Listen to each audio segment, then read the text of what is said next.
Halo, selamat pagi, siang, sore, malam, teman-teman. Pada kesempatan ini kita akan membahas, mereview atau mengulas 3 jurnal ilmiah.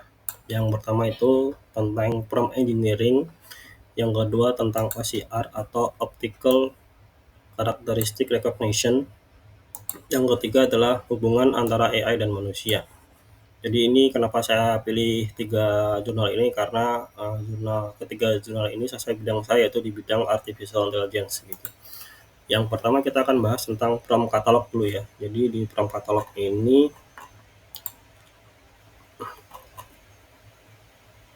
itu ditulis oleh Julius White dan teman-teman dari Department of Computer Science Vanderbilt University Tennessee ya gitu. Di sini rekayasa prompt itu adalah keterampilan yang semakin penting untuk berinteraksi secara efektif dengan model besar atau LLM seperti ChatGPT.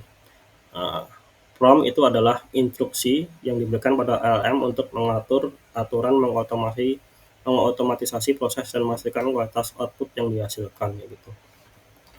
Nah, di sini dijelaskan juga kategori-kategori apa saja sih yang dimaksud di kategori prompt katalog tadi. Itu ada beberapa macam ya. Yang pertama itu ada input semantics, output customization, error identification, prompt improvement dan interaction, dan context control.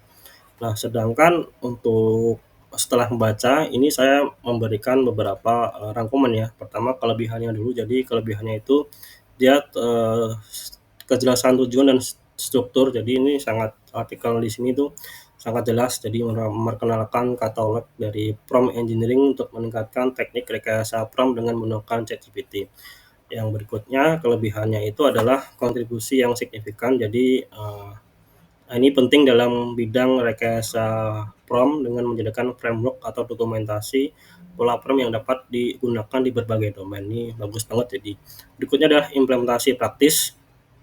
Jadi di jurnal ini juga diberikan contoh-contoh implementasi konkretnya pada pola-pola prompt yang dijelaskan seperti itu. Berikutnya komprehensif karena tadi ya merangkum berbagai banyak kategori jenis pola prompt dari output customization hingga dari konteks kontrol seperti itu. Nah, kekurangannya adalah meskipun ChatGPT adalah salah satu LLM populer, tapi artikel ini sangat fokus ChatGPT dan tidak membahas penerapan pola-pola prompt pada LLM lainnya. Berikutnya kekurangan nomor 2 adalah kurangnya evaluasi empiris. Berikutnya adalah kekurangan terakhir adalah kompleksitas pola, karena pola-pola ini cukup kompleks dan mungkin memerlukan pemahaman teknis ya mendalam untuk diterapkan dengan benar kayak gitu. Nah, penilaian akhir dari artikel ini adalah jurnal ini tuh sangat sangat bagus ya tentang bagaimana teknik rekayasa prompt dapat diterapkan untuk meningkatkan interaksi dengan LLM khususnya ChatGPT. Dengan penyajian pola-pola prompt yang terstruktur ini dapat menjadi referensi penting bagi researcher atau peneliti dan praktisi dalam bidang rekayasa prompt. Nah, opini dan kritik tambahan untuk artikel ini adalah pertama, melakukan studi komparatif dengan LLM lain seperti BART, ada Claude dan lain sebagainya kayak gitu ya. Jadi untuk memberikan gambaran yang lebih luas seperti itu. Itu yang perlu ditambahkan. Yang kedua adalah menyertakan lebih banyak studi kasus atau eksperimen yang menunjukkan efektivitas dari pola-pola prompt yang disajikan kayak gitu. Yang terakhir adalah menyederhanakan berbagai pola untuk memudahkan implementasi oleh pengguna yang kurang berpengalaman. Nah, itu untuk artikel yang pertama. Yang berikutnya adalah Advancement in OCR, a Deep Learning Algorithm for Enhanced Text Recognition. Jadi OCR sendiri itu adalah teknologi di mana kita dapat mengubah dokumen yang dipindah atau di-scan, itu gambar, dokumen, representasi visual, teks ya khususnya, menjadi format yang dapat diedit dan dicari. Nah, ini menggunakan teknik namanya deep learning. Nama teknologi adalah OCR atau Optical Character Recognition kayak gitu. Nah, dari artikel ini ditulis oleh Parakshit Sharma, itu dari Department of Mathematics, Birla Institute of Technology and Science, Pilani, Rajasthan, India. Seperti itu. Jadi Di sini jelaskan beberapa kategori dari pola algoritmanya sendiri, yaitu ada image resizing, data augmentation, image normalization kayak gitu. Ada juga arsitektur CNN, yaitu convolutional neural network. Ini sangat teknis ya, teman-teman dari machine learning, data scientist pasti lebih mengerti ya terkait terms atau istilah ini kayak gitu. Berikutnya adalah pelatihan dan optimasi model seperti itu. Nah, saya akan coba memberikan kelebihan ya dari artikel ini ya. Yang pertama itu adalah inovasi dalam teknologi OCR. Jadi di artikel ini dikenalkan algoritma OCR baru yang menggunakan teknik deep learning untuk meningkatkan akurasi pengenalan teks. Lah, integrasi antara CNN dengan attention mechanism. Nah, ini adalah satu inovasi dan menurut saya signifikan dalam teknologi OCR. Berikutnya adalah eksperimen komprehensif. Jadi penulis itu melakukan eksperimen yang luas dan melalui menggunakan dataset benchmark yang sangat kompleks gitu. Dan ini memberikan bukti empiris yang kuat tentang keunggulan algoritma ini kayak gitu dibanding dengan metode OCR konvensional lainnya seperti itu. Nah, berikutnya adalah kelebihannya adalah menjanjikan. Jadi kinerja yang menjanjikan. Algoritma yang diusulkan menunjukkan kinerja yang unggul dalam berbagai tugas OCR, termasuk pengenalan teks multibahasa dan digitalisasi dokumen. Nah, algoritma ini mencapai kinerja canggih atau state of the art pada berbagai tugas OCR. Nah, ini sangat membuka potensi untuk diaplikasikan pada dunia nyata ya. Berikutnya adalah analisis mendalam ya tadi ya, karena dijelaskan juga seperti input berbagai scenario ya, seperti bagaimana kalau kita input dokumen beresolusi rendah, kondisi lingkungan yang menantang, dan sebagainya. Ini sangat bagus sekali.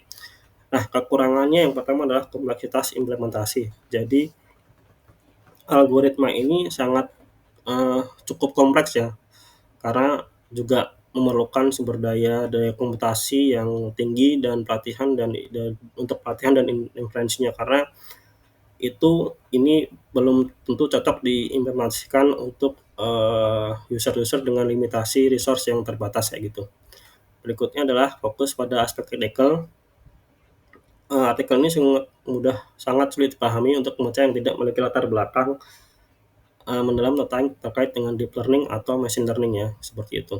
Berikutnya adalah kurangnya diskusi untuk integrasi. Jadi artikel ini menunjukkan kinerja yang unggul, ada kurangnya diskusi tentang bagaimana algoritma ini dapat diintegrasikan ke dalam sistem OCR yang ada. Nah, itu kekurangannya. Nah, penilaian akhir dari artikel ini dari saya adalah artikel ini memberikan kontribusi signifikan dalam bidang OCR dengan memperkenalkan algoritma berbasis pembelajaran mendalam atau deep learning yang menunjukkan kinerja unggul dalam berbagai tugas OCR. Meskipun kompleksitas implementasi dan kebutuhan sumber daya yang tinggi menjadi tantangan, hasil yang dijanjikan oleh algoritma ini sangat menjanjikan untuk aplikasi dunia nyata. Ini semacam trade-off ya. Kalau kita misal ingin hasil yang lebih bagus, berarti kita harus punya daya komputasi yang lebih bagus juga kayak gitu. Kritik dan opini dan kritik tambahannya adalah pertama adalah menyederhanakan penjelasan teknis untuk menjangkau audiens yang lebih luas. Berikutnya membahas lebih lanjut tentang cara mengintegrasikan algoritma ini ke dalam sistem OCR yang ada. Ketiga adalah mengeksplorasi cara untuk mengurangi kebutuhan sumber daya komputasi agar algoritma ini lebih mudah diadopsi seperti itu. Nah, itu untuk jurnal atau artikel ilmiah 2 ya terkait dengan OCR. Yang terakhir adalah artikel atau jurnal yang berjudul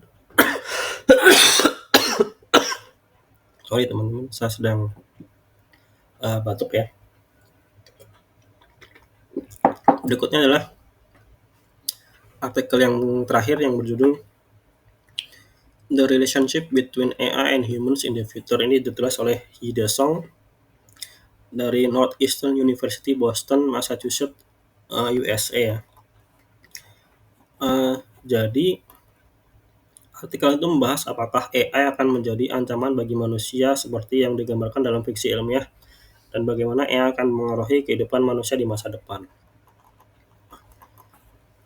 Nah, yang pertama adalah dampak AI pada kehidupan sehari-hari dan penelitian ilmiah.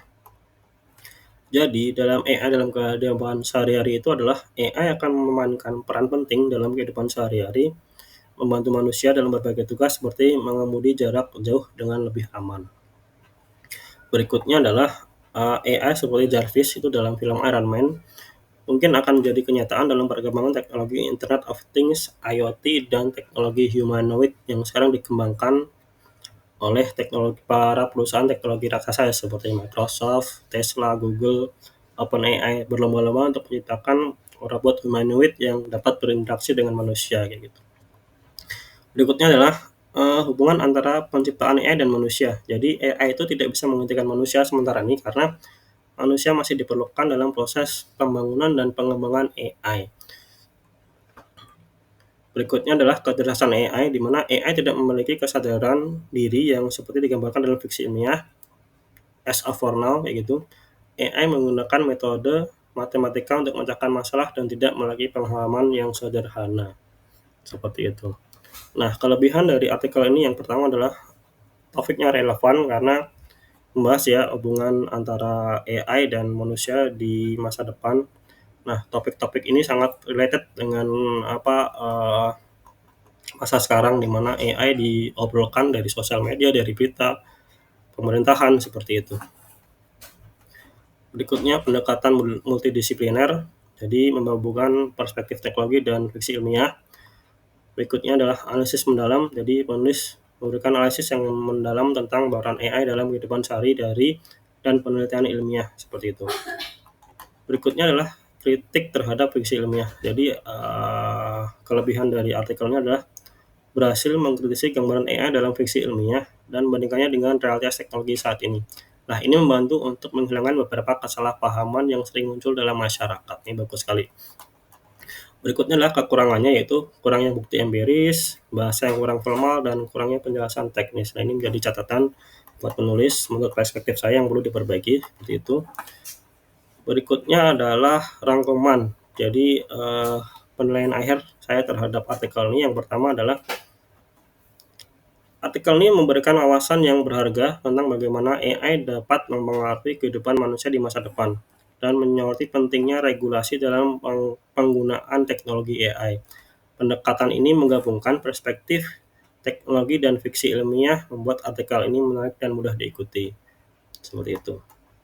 Nah, untuk kritik dan opini tambahannya adalah mungkin bisa diperbaiki dengan pertama, itu sertakan bukti empiris, yang kedua gunakan bahasa yang lebih formal, dan terakhir penjelasan teknis lebih mendalam. Nah, ini mungkin jadi catatan untuk membuat artikel ini lebih komprehensif dan aplikatif untuk diskusi tentang AI dan manusia di masa depan. Nah, itu saja sih pembahasan dari 3 artikel ilmiah ini. Semoga menjadi khasanah baru buat wawasan kita semua. Teman-teman, itu saja yang bisa dapat kami sampaikan. Terima kasih.